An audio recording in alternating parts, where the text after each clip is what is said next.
Okay, so we've got the fresh honeypot data for February 2026, and wow, it tells a really interesting story. It's not so much about the total amount of traffic, but about a pretty big shift in what attackers are looking at. So let's dig into what changed from January and, what that actually means. And really, what we're seeing here is a classic case of quality over quantity. The overall chatter we picked up actually went down a bit, but the attacks themselves, they got a lot more specific. It seems it wasn't about making a ton of noise, but about making the right kind of noise. So let's start with a top-line number.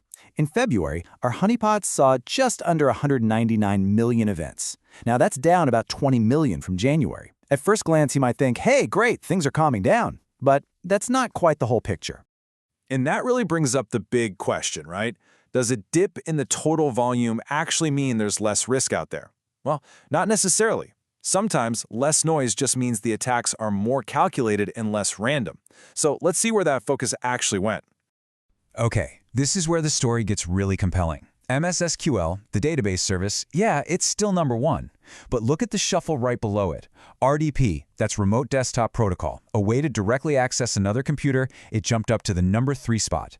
And the real head turner here is VNC, another remote access tool, which held on tight to that number 2 position in a very big way. And I mean, here's the proof right here. Activity targeting VNC just absolutely skyrocketed. It nearly doubled in a single month. We're talking a jump from about 30 million events in January to over 60 million in February. That isn't just a small trend, that is a massive, deliberate pivot toward gaining direct control of systems. You can see this change in strategy even clearer when you compare services.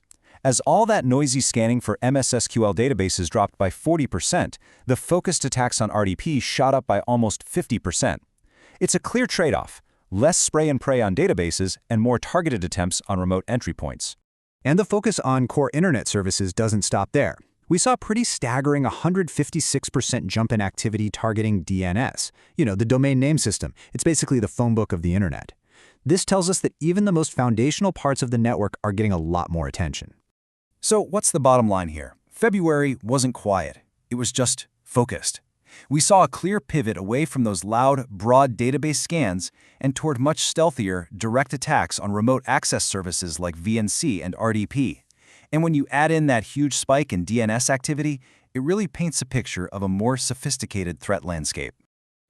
This is such a good reminder that the cyber landscape is always moving, always changing. A drop in total volume doesn't mean we can relax. If anything, it means we have to be even more careful about securing those critical entry points. It really makes you wonder, what's March going to look like? We'll definitely be watching.